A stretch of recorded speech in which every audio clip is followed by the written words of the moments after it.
শিক্ষার্থীরা, এনইপি 2020-তে ত্রিপুরা ইউনিভার্সিটিতে তোমরা যারা সেকেন্ড সেমিস্টার কিংবা ফোর্থ সেমিস্টারে পড়াশোনা করছো, তোমাদের এইসি সাবজেক্ট হিসেবে অনেকেই ইংলিশ কমিউনিকেশন সাবজেক্টটি বেছে নিয়েছো।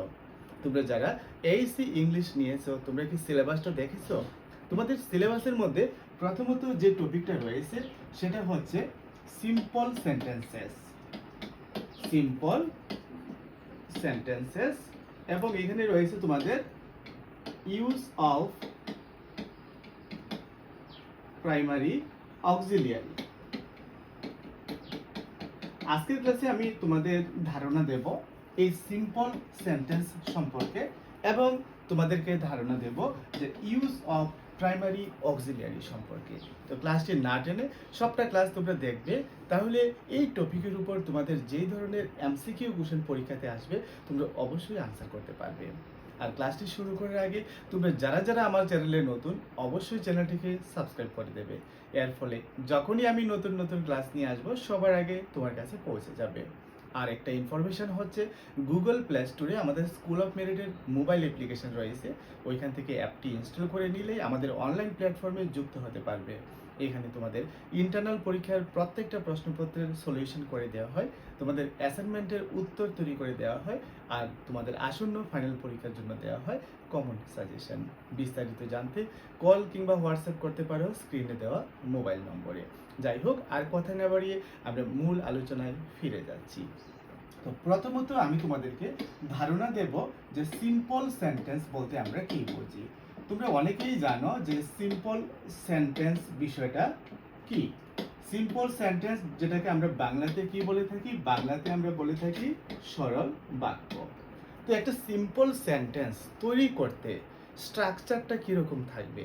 একটা সিম্পল সেন্টেন্স তৈরি করতে প্রথমত তোমাকে লিখতে হবে সাবজেক্ট, যোগ তোমাকে লিখতে হবে ফাইনাইট ভার্ব এবং তোমাকে লিখতে হবে অবজেক্ট। এবার তোমাদের মনে হয়তো প্রশ্ন জাগতে পারে যে সাবজেক্ট কি, ফাইনাইট ভার্ব কি, অবজেক্ট কি। এই বিষয়ে মনে রাখবে, একটা সেন্টেন্সের স্ট্রাকচারের মধ্যে যে পার্টগুলো থাকে সেটাই হচ্ছে সাবজেক্ট এবং প্রেডিকেট।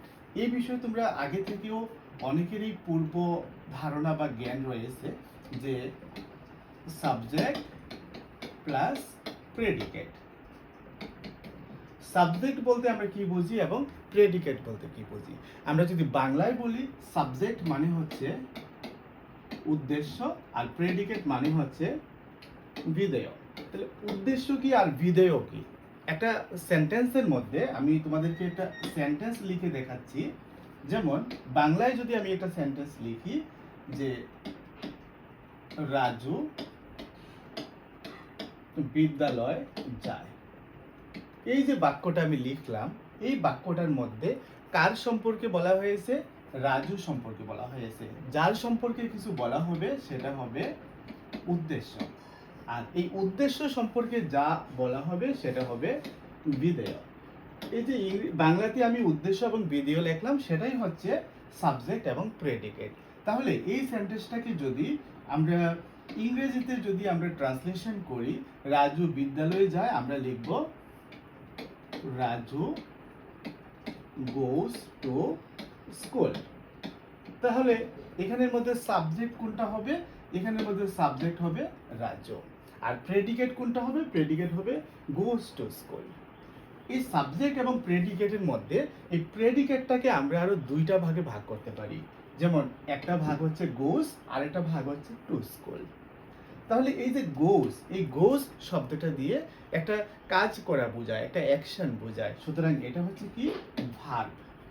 আর বাকি যে পার্টটা থাকবে ওই পার্টটাকে বলা হবে অবজেক্ট। তাহলে একটা সেন্টেন্সকে যদি আমরা স্ট্রাকচার করি, একটা সেন্টেন্সকে যদি আমরা ভাগ করি, তাহলে সাবজেক্ট, ভার্ব, অবজেক্ট এই তিনটা পার্ট আমরা পাবো। আর এই একটা সেন্টেন্সের মধ্যে ভার্ব থাকবে ফাইনাইট ভার্ব হিসেবে। ফাইনাইট ভার্বের বাংলা অর্থ হচ্ছে সমাপিকা ক্রিয়া। সমাপিকা ক্রিয়া বিষয়টা কি? বাংলাতে সমাপিকা ক্রিয়া এবং অসমাপিকা ক্রিয়া, আর ইংরেজিতে আমরা এটাকে বলে থাকি ফাইনিট ভার্ব আর নন ফাইনিট ভার্ব। আমি একটু সিম্পল ভাবে তোমাদের বুঝিয়ে দিচ্ছি যে ফাইনিট ভার্ব আর নন ফাইনিট ভার্ব বলতে আমরা কি বুঝি।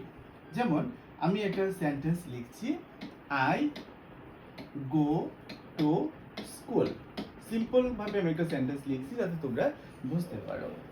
আরেকটা সেন্টেন্স লিখছি, হি গোজ টু স্কুল। এই দুইটা সেন্টেন্সের মধ্যে তুমি লক্ষ্য করো, প্রথম সেন্টেন্সে আমি ভার্ব লিখেছি গো, আর পরের সেন্টেন্সে ভার্ব লিখেছি গোজ। তাহলে দেখো এই ভার্বটাই কিন্তু চেঞ্জ হয়ে গেছে এক্ষেত্রে। কেন চেঞ্জ হয়েছে? চেঞ্জ হয়েছে সাবজেক্ট অনুসারে। কারণ আই ফার্স্ট পারসন এবং সিঙ্গুলার নাম্বার হওয়ার কারণে আমরা গো লিখেছি, কিন্তু he third person singular number হওয়ার কারণে আমরা গো এর সাথে ইএস যুক্ত করেছি। তাহলে এক্ষেত্রে ভার্ব কি হয়ে গেছে? চেঞ্জ হয়ে গেছে। অর্থাৎ ভার্ব পরিবর্তন হবে। কার উপর নির্ভর করে পরিবর্তন হবে? সাবজেক্টের উপর নির্ভর করে পরিবর্তন হবে। ওই ভার্বগুলোকে বলা হবে ফাইনিট ভার্ব বা সমাপিকা ক্রিয়া। আর আরেকটা সেন্টেন্স আমি লিখছি, তাহলে তোমাদের খুব বিষয়টা ইজি হয়ে যাবে। যেমন I like to play cricket. Same আরেকটা সেন্টেন্স লিখছি, he likes to play cricket. এই দুইটা সেন্টেন্সের মধ্যে লক্ষ্য করো, আই লাইক হয়েছে আর হি এর সাথে হয়েছে লাইকস। তাহলে এখানে লাইক আর এখানে লাইকস, এই লাইকটা হচ্ছে আমার ফাইনিট ভার্ব। কেন? কারণ এই লাইক ভার্বটা পরিবর্তন হচ্ছে, চেঞ্জ হচ্ছে সাবজেক্ট অনুসারে। কিন্তু এই লাইক ভার্ব ছাড়াও কিন্তু এই সেন্টেন্সে আরেকটা ভার্ব আছে, যেটা হচ্ছে কোনটা? প্লে। সেকেন্ড সেন্টেন্সও রয়েছে, দেখো প্লে। তুমি লক্ষ্য করো, আই সাবজেক্ট হওয়া সত্ত্বেও এই ক্ষেত্রে প্লে হয়েছে, হি সাবজেক্ট হওয়া সত্ত্বেও এই ক্ষেত্রে প্লে হয়েছে। তাহলে এই প্লে ভার্বটা কিন্তু চেঞ্জ হচ্ছে না সাবজেক্ট অনুসারে। তার জন্য এই প্লে ভার্বটাকে বলা হবে নন ফাইনিট ভার্ব। যখন আমরা একটা সেন্টেন্সে কোনো ভার্বকে কয়েকটা রূপে ব্যবহার করি, যেমন আমি এক্ষেত্রে ভার্বটাকে ব্যবহার করেছি ইনফিনিটিভ হিসেবে। অনেক সময় আমরা ভার্বকে ব্যবহার করি জিরান্ড হিসেবে, আইএনজি যুক্ত করে আমরা যখন ব্যবহার করি তখন জিরান্ড হিসেবে আমরা ব্যবহার করি।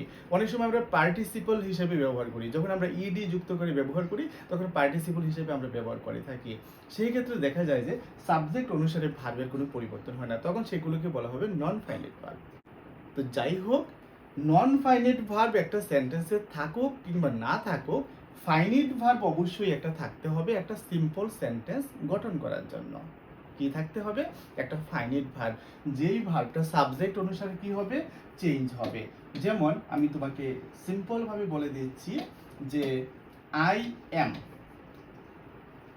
আর he is are they are. এক্ষেত্রে লক্ষ্য করো, ইজ এম আর একই অর্থ প্রকাশ করে, সেম ভার্ব, এবং ইজ এম আর এই তিনটা ভার্বের অর্থ একই। কিন্তু দেখো আই এর সাথে এম হয়েছে, হি এর সাথে ইজ হয়েছে, দে এর সাথে আর হয়েছে। সুতরাং এই ভার্বগুলো কিন্তু চেঞ্জ হয়ে গেছে সাবজেক্ট অনুসারে, এবং চেঞ্জ হয়ে গেছে বলে এইগুলোকে বলা হবে ফাইনিট ভার্ব। তাহলে একটা সাবজেক্ট থাকবে, একটা ফাইনিট ভার্ব থাকবে, তখনই সেটা হবে একটা সিম্পল সেন্টেন্স। এবার অবজেক্ট থাকতেও পারে, নাও থাকতে পারে। যেমন আই এম, এটা তো অর্থ হয় আই এম মানে আমি হই এ স্টুডেন্ট, আমি একজন ছাত্র। তাহলে এটা হচ্ছে সাবজেক্ট, এটা হচ্ছে ফাইনিট ভার্ব, এ স্টুডেন্টটা হচ্ছে অবজেক্ট। যখন একটা সাবজেক্ট থাকবে, একটা ফাইনিট ভার্ব থাকবে, একটা অবজেক্ট থাকবে, তখনই সেটা হবে একটা সিম্পল সেন্টেন্স। যাই হোক, আমাদের সিলেবাসে যে টপিকটা রয়েছে সেটা হচ্ছে সিম্পল সেন্টেন্স এবং ইউজ অফ প্রাইমারি অক্সিলিয়ারি। কি? Use of primary auxiliary. আমি এখন তোমাদের বুঝাবো যে প্রাইমারি অক্সিলিয়ারি বলতে আমরা কোনগুলোকে বুঝে থাকি। প্রাইমারি অক্সিলিয়ারি হচ্ছে কিছু সাহায্যকারী ভার্ব, কিছু হেল্পিং ভার্ব। যেমন এই প্রাইমারি অক্সিলিয়ারি ভার্বকে তিনটা ভাগে ভাগ করা যায়। কয়টা ভাগে ভাগ করা যায়? তিনটা ভাগে ভাগ করা যায়। একটা ভাগ হচ্ছে বি ভার্ব, একটা হচ্ছে হ্যাভ ভার্ব এবং আরেকটা হচ্ছে ডু ভার্ব। তাহলে কয়টা? তিনটা। নাম্বার 1 হচ্ছে বি ভার্ব, নাম্বার 2 হচ্ছে হ্যাভ ভার্ব এবং নাম্বার 3 হচ্ছে ডু ভার্ব। এবার আমরা আলোচনা করব এই বি ভার্ব, হ্যাভ ভার্ব এবং ডু ভার্বগুলোকে আমরা কোন কোন রূপে একটা সেন্টেন্সে ব্যবহার করে থাকি। এবার আমরা শিখব এই বি ভার্ব, হ্যাভ ভার্ব এবং ডু ভার্বকে আমরা কোন কোন রূপে একটা সেন্টেন্সে ব্যবহার করে থাকি। আমরা এই বি ভার্ব, হ্যাভ ভার্ব এবং ডু ভার্বকে প্রথমত একটা সেন্টেন্সে মেইন ভার্ব হিসেবে ব্যবহার করে থাকি, অর্থাৎ একটা বাক্যের মধ্যে অন্য কোনো ভার্ব থাকবে না, শুধুমাত্র বি ভার্ব, হ্যাভ ভার্ব বা ডু ভার্ব দিয়ে আমরা একটা সেন্টেন্স আমরা তৈরি করতে পারি, মেইন ভার্ব হিসেবে আমরা ব্যবহার করতে পারি। আমি এক্সাম্পল দিয়ে দিচ্ছি সাথে সাথে, তাহলে তোমাদের বুঝতে সুবিধা হবে। যেমন বি ভার্ব কোনগুলো, এগুলো আগে আমাদেরকে বুঝতে হবে। বি ভার্ব হচ্ছে ইজ, এম, আর এবং এগুলোর পাস্ট টেন্স ওয়াজ, ওয়ার, এগুলো হচ্ছে বি ভার্ব। মনে রাখবে এগুলো কি ভার্ব? এগুলোকে বলা হবে বি ভার্ব। ইজ, এম, আর এবং ইজ, এম, আর এর পাস্ট টেন্স ওয়াজ, ওয়ার। এখন আমি শিখব যে এই ইজ, এম, আর এবং এগুলোর পাস্ট টেন্স ওয়াজ, ওয়ার একটা সেন্টেন্সের মধ্যে কোন কোন রূপে ব্যবহার হতে পারে। একটা সেন্টেন্সে প্রথমত ব্যবহার হতে পারে মেইন ভার্ব হিসেবে, মেইন ভার্ব হিসেবে। চলো আমরা একটা এক্সাম্পল দিচ্ছি কিভাবে মেইন ভার্ব হিসেবে একটা সেন্টেন্সে is, am, are was, were বসে। যেমন আই এম এ স্টুডেন্ট, এই সেন্টেন্সে লক্ষ্য করো আমরা এম ব্যবহার করেছি, এম ছাড়া আর কোনো ভার্ব এই সেন্টেন্সে নেই, সুতরাং এক্ষেত্রে এমটা ফাইনিট ভার্ব হিসেবে ব্যবহার হয়েছে এবং মেইন ভার্ব হিসেবে ব্যবহার হয়েছে। দ্বিতীয়ত আমরা একটা সেন্টেন্সের মধ্যে is, am, are was, were ব্যবহার করি টেন্স গঠন করার জন্য। কিরকম ভাবে? যেমন আই এম রাইটিং, আমি লিখছি, আই ওয়াজ রাইটিং, আমি লিখছিলাম। তাহলে দেখো আমি যখন এম ব্যবহার করেছি তখন এটা প্রেজেন্ট কন্টিনিউয়াস টেন্স হিসেবে এক্ষেত্রে আমরা দেখতে পাচ্ছি, আর যখন আমি ওয়াজ ব্যবহার করেছি তখন পাস্ট কন্টিনিউয়াস হিসেবে আমরা দেখতে পাচ্ছি। যাদের টেন্স সম্পর্কে ধারণা রয়েছে তারা এই বিষয়টা সহজে বুঝতে পারছো, আর যাদের টেন্স সম্পর্কে কনসেপ্ট নেই, গ্রামার শেখার আগে তোমাদের উচিত হবে টেন্স সম্পর্কে ধারণা নেওয়া, টেন্সটা শিখে নেওয়া। তাহলে আমরা দ্বিতীয়ত আমরা ব্যবহার করেছি টেন্স গঠন করার জন্য। এবার আমরা দেখব যে আর কোন কোন কাজে আমরা ব্যবহার করে থাকি। যেমন আমরা এই বি ভার্বকে ব্যবহার করতে পারি একটা সেন্টেন্সের মধ্যে কোশ্চেন তৈরি করার জন্য। কি তৈরি করার জন্য? কোশ্চেন তৈরি করার জন্য। কিরকম ভাবে? যেমন আই এম এ স্টুডেন্ট। দেখো আমরা যখন এই এমটাকে সামনে নিয়ে আসব, বি ভার্বটাকে যখন সামনে নিয়ে আসব, এম আই এ স্টুডেন্ট, যার অর্থ দাঁড়াবে আমি কি একজন ছাত্র। তাহলে আমরা কি করলাম? আমরা বি ভার্বটাকে সামনে নিয়ে আসলাম, সামনে নিয়ে এসে তারপর সাবজেক্ট লিখলাম, তারপরে আমরা অবজেক্ট লিখলাম।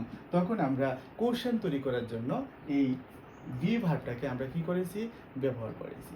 তাহলে এখন পর্যন্ত আমরা দেখলাম প্রথমত আমরা এই বি ভার্ব বা হ্যাভ ভার্ব কিংবা ডু ভার্ব, প্রত্যেকটা ভার্ব একই রকম ভাবে ব্যবহার হবে। আমি বি ভার্বটা দিয়ে বুঝাচ্ছি, এরপর আমরা হ্যাভ ভার্বটা দিয়ে আমরা দেখব, আমরা তারপরে ডু ভার্ব দিয়ে আমরা দেখব। যেমন যখন আমরা বি ভার্বটাকে ব্যবহার করেছি, প্রথমত আমরা দেখেছি একটা সেন্টেন্সের মধ্যে মেইন ভার্ব হিসেবে আমরা ব্যবহার করতে পারি। 2 নাম্বার হচ্ছে একটা সেন্টেন্সে আমরা অক্সিলারি ভার্ব হিসেবে ব্যবহার করতে পারি এবং টেন্স গঠন করার জন্য ব্যবহার করতে পারি। তারপর আমরা দেখেছি যে একটা সেন্টেন্সকে প্রশ্ন করার জন্য আমরা এই বি ভার্বটা ব্যবহার করতে পারি। এবার আমরা দেখব যে এই বি ভার্বকে আমরা আরেকটা কাজে ব্যবহার করতে পারি, সেটা হচ্ছে নেগেটিভ সেন্টেন্স তৈরি করার ক্ষেত্রে। নেগেটিভ সেন্টেন্স কিভাবে আমরা তৈরি করি? যেমন আই ওয়াজ গোয়িং দেয়ার, আমি সেখানে যাচ্ছিলাম। এবার আমি যখন এই সেন্টেন্সটাকে নেগেটিভ করব, আই ওয়াজ, তারপর শুধু একটা নট লাগিয়ে দেব আর বাকিটা ঠিক থাকবে। তার মানে আমি যে বি ভার্ব ব্যবহার করেছি বা যে হ্যাভ ভার্ব বা ডু ভার্ব আমি সেন্টেন্সে ব্যবহার করব, তারপরে যদি আমরা নট লাগিয়ে দিই তখন এটা নেগেটিভ হয়ে যাবে। যেহেতু আমাদের টপিকটা কি, আমাদের টপিকটা হচ্ছে যে use of primary auxiliary, use of primary auxiliary. সুতরাং ফার্স্ট অফ অল আমাদেরকে শিখতে হবে যে প্রাইমারি অক্সিলিয়ারি ভার্ব কোনগুলো। আমি এক পলকে তোমাদেরকে একটা নজরে যাতে তোমরা বুঝতে পারো বা বলতে পারো যে প্রাইমারি অক্সিলিয়ারি কোনগুলো, সেটা আমি দেখিয়ে দিচ্ছি। যে ক্লাসিফিকেশনে আমরা বলেছিলাম যে প্রথমত হচ্ছে আমাদের বি ভার্ব। বি ভার্বের মধ্যে কি হবে? ইজ, এম, আর এবং তার পাস্ট টেন্স ওয়াজ, ওয়ার। দ্বিতীয়ত হবে হ্যাভ ভার্ব। হ্যাভ ভার্বের মধ্যে কি থাকবে? হ্যাভ ভার্বের মধ্যে থাকবে হ্যাভ, হ্যাজ, এবং হ্যাভ হ্যাজ এর পাস্ট টেন্স রয়েছে কি? হ্যাড। মনে রাখবে ইজ, এম, আর একই টেন্সে থাকে। ইজ, এম, আর তিনটেই থাকে আমাদের প্রেজেন্ট টেন্সে। আর এই ইজ, এম, আর কে আমরা যখন পাস্ট টেন্সে ব্যবহার করি তখন ওয়াজ বা ওয়ার আমরা ব্যবহার করে থাকি। একই রকম ভাবে হ্যাভ এবং হ্যাজ এই দুইটা থাকবে আমাদের প্রেজেন্ট টেন্সে। আর এই হ্যাভ হ্যাজ কে যখন আমরা পাস্ট টেন্সে ব্যবহার করব তখন আমরা হ্যাড ব্যবহার করব। এবং আরেকটা হচ্ছে আমাদের ডু ভার্ব। ডু ভার্বের মধ্যে কি রয়েছে? ডু ভার্বের মধ্যে রয়েছে ডু, ডাজ, এবং ডু ডাজ এর পাস্ট টেন্স হচ্ছে ডিড। একই রকম ডু এবং ডাজ এই দুইটা প্রেজেন্ট টেন্সে ব্যবহার হবে এবং ডিড ব্যবহার হবে পাস্ট টেন্সে। এগুলো হচ্ছে প্রাইমারি অক্সিলিয়ারি, যেটা আমাদের সিলেবাসের মধ্যে রয়েছে। তো এই প্রাইমারি অক্সিলিয়ারিগুলোর ব্যবহার আমি তোমাদেরকে দেখিয়েছি বি ভার্বের ব্যবহার। বি ভার্বকে আমরা যেভাবে ব্যবহার করে থাকি, হ্যাভ ভার্বকে আমরা একই রূপে ব্যবহার করে থাকি, ডু ভার্বকেও আমরা একই রূপে ব্যবহার করে থাকি। অর্থাৎ প্রথমত আমরা ব্যবহার করতে পারি মেইন ভার্ব হিসেবে, দ্বিতীয়ত আমরা ব্যবহার করি একটা সেন্টেন্সের মধ্যে টেন্স গঠন করার জন্য মেইন ভার্বের আগে ব্যবহার করতে পারি। তারপর আমরা দেখেছি প্রশ্ন তৈরি করার কাজে আমরা ব্যবহার করতে পারি। তারপর আমরা দেখেছি একটা সেন্টেন্সকে নেগেটিভ করার জন্য আমরা ব্যবহার করে থাকি। তো এবার আমি তোমাদেরকে এক্সাম্পল দিচ্ছি যে হ্যাভ ভার্ব এবং ডু ভার্বকে কিভাবে আমরা একটা সেন্টেন্সের মধ্যে বিভিন্ন রূপে ব্যবহার করতে পারি। যেমন আমরা যদি হ্যাভ ভার্বকে ব্যবহার করি, যেমন I have a pen. I have a pen, যার অর্থ হচ্ছে আমার একটা কি আছে? পেন আছে, কলম আছে। এক্ষেত্রে দেখো হ্যাভ ভার্বকে আমরা মেইন ভার্ব হিসেবে ব্যবহার করেছি এবং অবশ্যই এটা একটা সিম্পল সেন্টেন্সে ব্যবহার হয়েছে, যেহেতু হ্যাভটা হচ্ছে একটা ফাইনিট ভার্ব। কেন ফাইনিট ভার্ব? কারণ আই এর সাথে হ্যাভ হয়েছে। এখন আমি যদি হি ব্যবহার করি, হি এর সাথে কিন্তু হ্যাভ হবে না, হি এর সাথে হবে কি? হ্যাজ। দের সাথে আবার হয়ে যাবে কি? হ্যাভ। অর্থাৎ সাবজেক্ট অনুসারে, সাবজেক্ট যদি সিঙ্গুলার হয় সিঙ্গুলার ভার্ব, সাবজেক্ট প্লুরাল হলে প্লুরাল ভার্ব। মনে রাখবে হ্যাভ আর হ্যাজের মধ্যে হ্যাভটা হচ্ছে প্লুরাল ভার্ব আর হ্যাজটা হচ্ছে সিঙ্গুলার ভার্ব। এবার প্রশ্ন আসতে পারে আই তো সিঙ্গুলার, তাহলে আই এর সাথে হ্যাভ হলো কেন? হ্যাভ যদি প্লুরাল হয়ে থাকে, মনে রাখবে আই ফার্স্ট পারসনের সাথে সবসময় হ্যাভটাই হবে। তো সেই এবার আমি লিখবো এই হ্যাভ ভার্বটাকে কিভাবে আমরা টেন্স হিসেবে ব্যবহার করে থাকি। যেমন হি হ্যাজ ডান দি ওয়ার্ক। তাহলে আমরা যখন হি ব্যবহার করেছি, স্বাভাবিকভাবে যেহেতু এটা ফাইনিট ভার্ব, তখন হ্যাভটা চেঞ্জ হয়ে হ্যাজ হয়ে গেছে। তাহলে হি হ্যাজ, এখানে মেইন ভার্ব হচ্ছে কি? ডু। ডু এর পাস্ট পার্টিসিপল এখানে ডান আমি ব্যবহার করেছি। সুতরাং এই ডুটা হচ্ছে মেইন ভার্ব এবং মেইন ভার্বের আগেই কিন্তু আমি হ্যাজ ব্যবহার করেছি। ব্যবহার করে আমি এখানে টেন্সটাকে তুলে ধরেছি যে এটা কোন টেন্স? এটা হচ্ছে প্রেজেন্ট পারফেক্ট টেন্স।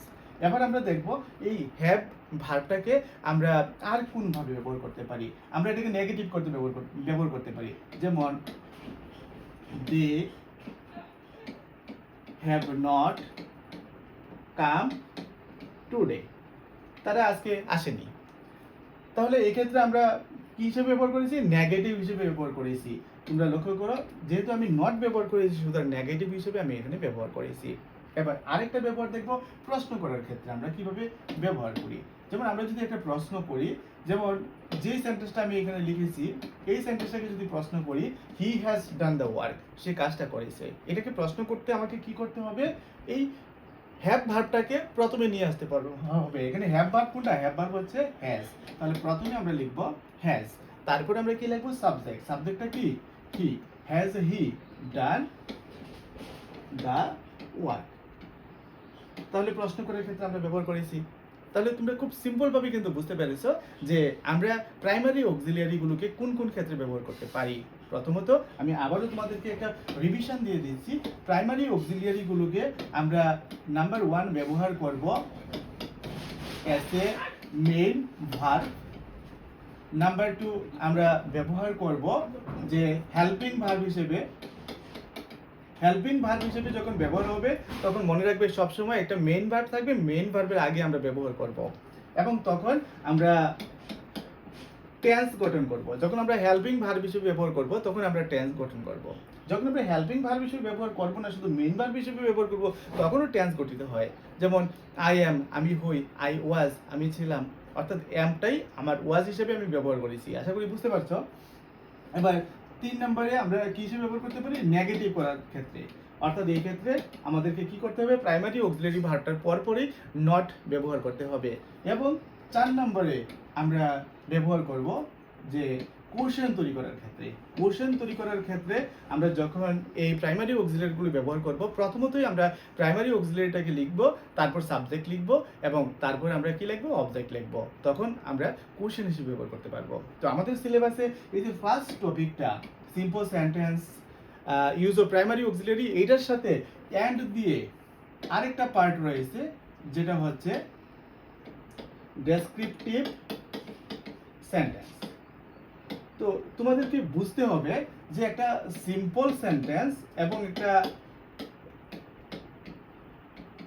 ডেসক্রিপটিভ সেন্টেন্সের মধ্যে পার্থক্যটা কি। Simple sentence versus descriptive sentence.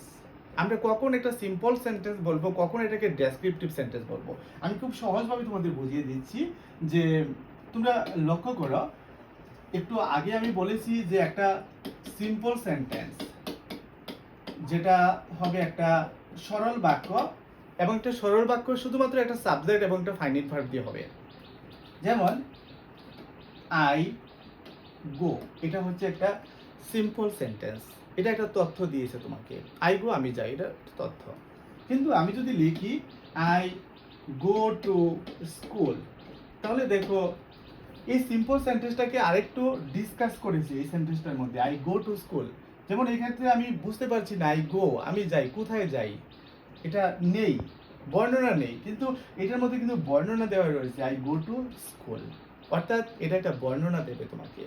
এটাই হচ্ছে সিম্পল সেন্টেন্স এবং ডেসক্রিপটিভ সেন্টেন্সের পার্থক্য।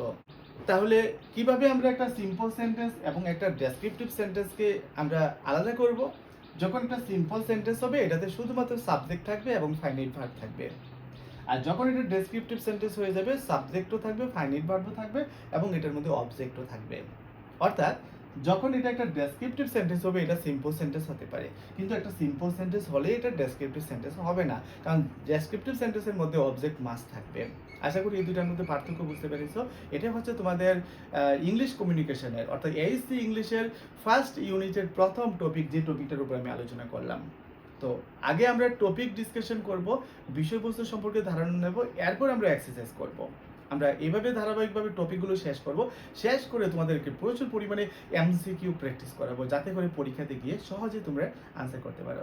আজকের মতো এখানেই শেষ করছি, দেখা হবে আগামী ক্লাসে নতুন কোনো টপিকের উপরে নতুন কোনো ক্লাস নিয়ে।